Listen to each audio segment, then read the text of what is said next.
क्या आपको कभी एक्सरे, एमआरआई या सीटी स्कैन करवाना पड़ा है?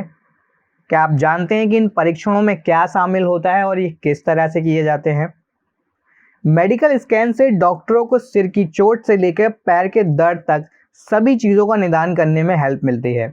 इमेजिंग टेक्निक्स के कई अलग अलग प्रकार होते हैं और ये सभी अलग अलग तरह से काम करते हैं। कुछ प्रकार की इमेजिंग सर्विसेज टेस्ट रेडिएशंस का यूज़ करती हैं। इसके अलावा कुछ साउंड वेव्स, रेडियो वेव्स या फिर मैग्नेट का यूज़ करते हैं। अगर आपको या आपके किसी प्रियजन को एक की भी आवश्यकता हो तो मेडिकल स्कैन कैसे काम करता है, इसके बारे में जानना आपके लिए हेल्पफुल हो सकता है। फ्रेंड्स, आज हम जानेंगे एक्सरे, एमआरआई और सीटी स्कैन के वर्किंग के बारे में। साथ ही जानेंगे कि ये किस तरह से काम करते हैं और किन चीज़ों को देखने के लिए इनका यूज़ किया जाता है। तो देर ना करते हुए शुरू करते हैं हमारे इस वीडियो को। फ्रेंड्स, सबसे पहले बात करते हैं सीटी स्कैन की। सीटी स्कैन यानी कंप्यूटराइज्ड टोमोग्राफी स्कैन। ये एक तरह का 3 डायमेंशनल एक्सरे है। टोमोग्राफी का मतलब किसी भी चीज़ को छोटे छोटे सेक्शन में काटकर उसका अध्ययन करना होता है। ये एक मशीन है जिसमें इंसान के शरीर का इमेज यानी एक्सरे लिया जाता है। सिंपल वर्ड्स में कहें तो एक्सरे एक इमेजिंग टेक्निक है जिसकी मदद से डॉक्टर के कई सारी समस्याओं को एक ही बार में देख लेते हैं। अगर आपके शरीर के किसी एक अंग का एक्सरे किया जाए तो उसी अंग के बारे में आपको जानकारी मिलती है, लेकिन अगर पूरी बॉडी का एक्सरे किया जाए तो पूरी बॉडी की परेशानियों के बारे में पता चल जाता है। हर एक भाग की अंदरूनी डिटेल्स प्रोवाइड कर सकता है। आमतौर पर सीटी स्कैन का यूज़ कंधे, रीढ़ की हड्डी, घुटने, पेट, छाती और मस्तिष्क से जुड़ी समस्याओं को जानने में किया जाता है। जब भी डॉक्टर्स को किसी भी चीज़ में ज़्यादा परेशानी लगती है तब वो सीटी स्कैन की सलाह देते हैं या फिर वो उस मामले की गंभीरता को जानना चाहते हैं। सीटी स्कैन की हेल्प से शरीर के सभी हिस्सों की जांच की जा सकती है क्योंकि इसमें शरीर के अलग अलग हिस्सों के चित्र या इमेज ली जाती है। एक्सरे के दौरान जितनी रेज आपके शरीर पर पड़ती हैं उससे 300 गुना ज़्यादा रेज सीटी स्कैन के दौरान पड़ती हैं। सीटी स्कैन से पहले जिस भी व्यक्ति को सीटी स्कैन कराना होता है उस व्यक्ति को 2 से 3 घंटे पहले कुछ भी नहीं खाने की सलाह दी जाती है। ये स्कैन हॉस्पिटल या रेडियोलॉजी सेंटर्स में किए जाते हैं। दोस्तों, सीटी स्कैन की मशीन में बेड की तरह एक टेबल होता है जिसमें इंसान को लिटा दिया जाता है। सीटी स्कैन से पहले सभी तरह की ज्वेलरी या एक्सेसरीज को उतरवा दिया जाता है क्योंकि व्यक्ति सिर्फ कपड़ों के साथ ही मशीन के अंदर जाता है, जिसके बाद मशीन के माध्यम से व्यक्ति के एक एक अंग का चित्र या इमेज ली जाती है, जिसके बाद इमेज रेडियोलॉजी टेक्नीशियंस इन इमेजेस को 3D इमेजेस में बदलते हैं। आमतौर पर सीटी स्कैन अंदरूनी चोट या किसी गंभीर बीमारी का पता लगाने के लिए किया जाता है जिसका पता एक्सरेज में नहीं चल पाता। इसका सबसे ज़्यादा यूज़ दिमाग की चोट या एक्सीडेंट में ब्रेन में हुए फ्रैक्चर के बारे में पता लगाने के लिए किया जाता है। इसके साथ साथ हार्ट से जुड़ी दिक्कत होने पर या फिर सर्जरी करने से पहले व्यक्ति का कितना ब्लड लॉस हुआ है ये जानने के लिए भी डॉक्टर्स पहले सीटी स्कैन करते हैं। इसे बार बार कराने से स्किन से जुड़ी समस्या या कैंसर होने का खतरा रहता है। इसके बाद दोस्तों, आप जानते हैं एमआरआई के बारे में। एमआरआई का मतलब होता है मैग्नेटिक रेजोनेंस इमेजिंग स्कैन, जिसमें आमतौर पर 15 से 90 मिनट तक लगते हैं। ये इस बात पर निर्भर करता है कि शरीर का कौन सा कितना बड़ा हिस्सा स्कैन किया जाना है, कितनी तस्वीरें ली जानी हैं, एक्सेट्रा। ये रेडिएशन की वजह मैग्नेटिक फील्ड पर काम करता है, इसलिए एक्सरे और सीटी स्कैन से ये अलग होता है। दिमाग, घुटने, रीढ़ की हड्डी जैसे शरीर के अलग अलग हिस्सों में जहाँ कहीं भी सॉफ्ट टिश्यू होती हैं उनका अगर एमआरआई स्कैन होता है तो हाइड्रोजन स्पिन से इमेज बनने के बाद ये पता लगाया जाता है कि शरीर के उन हिस्सों में कोई दिक्कत तो नहीं है। आमतौर पर एमआरआई स्कैन वाले दिन आप खा पी सकते हैं और दवाई भी ले सकते हैं। कुछ मामलों में स्कैन से 4 घंटे पहले तक ही खाने को कहा जाता है जिससे कि 4 घंटों की फास्टिंग हो सके। कुछ लोगों को अत्यधिक पानी भी पीने को कहा जाता है। अस्पताल पहुंचने पर जिसका स्कैन होना है उसकी सेहत और मेडिकल जानकारी मांगी जाती है, जिससे मेडिकल स्टाफ को ये पता चलता है कि स्कैन करना सुरक्षित है या नहीं।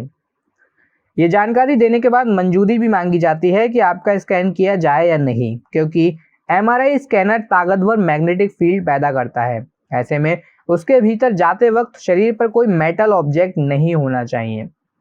इन चीज़ों में शामिल हैं घड़ी, ज्वेलरी, पियर्सिंग, नकली दांत जिनमें कोई मेटल लगा हो, सुनने की मशीन या फिर विग। एमआरआई की मशीन 3 तरह की होती है जिनमें शामिल हैं 1 टेस्ला, 1.5 टेस्ला और 3 टेस्ला। टेस्ला वो यूनिट है जिसमें मशीन की क्षमता को मापा जाता है। 3 टेस्ला यूनिट की क्षमता वाली एमआरआई मशीनें लोहे की पूरी अलमारी को अपनी ओर खींचने की ताकत रखती हैं। यानी मशीन जितनी ज़्यादा टेस्ला वाली होगी उतना ही ज़्यादा उसका मैग्नेटिक फील्ड होगा। आइए जानते हैं कि एमआरआई स्कैन में क्या होता है। एमआरआई स्कैन एक सिलेंडर नुमा मशीन होती है जो दोनों तरफ से खुली होती है। जांच करने वाला व्यक्ति मोटराइज्ड बेड पर लेटता है और फिर वो उसके भीतर जाता है। कुछ मामलों में शरीर किसी खास हिस्से पर फ्रेम रखा जाता है। जैसे कि सिर या छाती।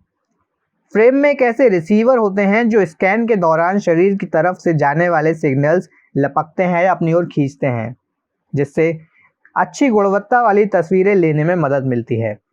स्कैन के दौरान कई बार तेज आवाज़ें आती हैं जो इलेक्ट्रिक करंट की होती हैं। शोर से बचने के लिए हेडफोन भी पेशेंट को दिए जाते हैं। शरीर की जांच के लिए बनी ये मशीन कई बार खतरनाक और जानलेवा भी साबित हो सकती है। यूं तो रूम में दाखिल होने से पहले ये सुनिश्चित किया जाता है कि मरीज के पास कोई धातु की चीज़ ना हो, लेकिन कई बार अनजाने में गड़बड़ी हो जाती है। धातु के ये टुकड़े मैग्नेट बहुत तेज गति से खींचेंगे और शरीर को गंभीर चोट पहुंच सकती है। इसके अलावा मेडिकेशन पैच, खासतौर से निकोटिन पैच लगाकर स्कैन रूम में नहीं जाना चाहिए, क्योंकि उसमें एल्यूमिनियम के कुछ अंश होते हैं। स्कैनर चलने के वक्त ये पैच गर्म हो सकते हैं, जिससे मरीज जल सकता है। इसके बाद दोस्तों बात करते हैं एक्सरे के बारे में। एक्सरे शब्द एक्स रेडिएशन से लिया गया है। ये इलेक्ट्रोमैग्नेटिक रेडिएशन का रूप है।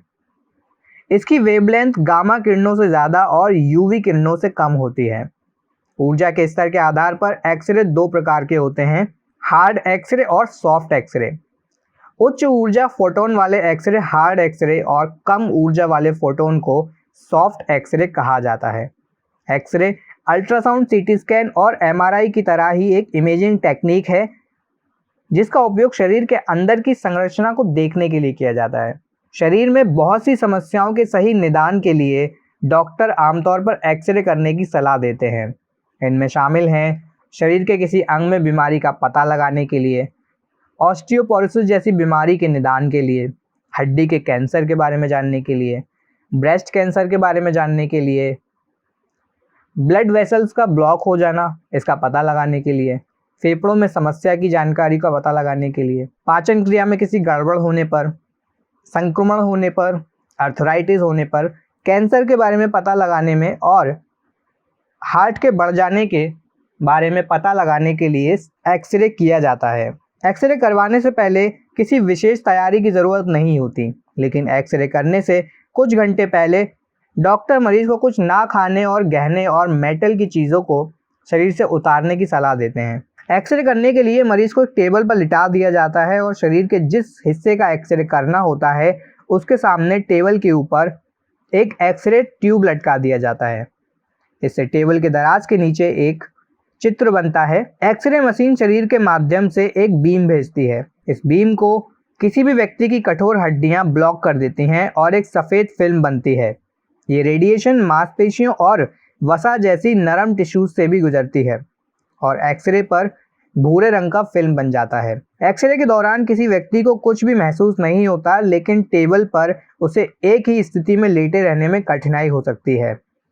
टेक्नीशियन अलग अलग एंगल से इमेज लेते हैं और इस दौरान वह मरीज के शरीर के नीचे तकिया भी लगा सकते हैं, क्योंकि इससे उस एरिया का चित्र बेहतर आता है। इसके अलावा मरीज को सांस रोकने के लिए भी कहा जाता है, जिससे कि चित्र धुंधला ना हो। एक्सरे चित्र को अधिक स्पष्ट करने के लिए कभी कभी बेरियम और आयोडीन का उपयोग किया जाता है।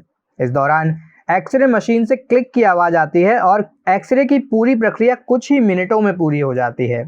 सीटी स्कैन की अपेक्षा एक्सरे में कम मात्रा में रेडिएशन का प्रयोग किया जाता है।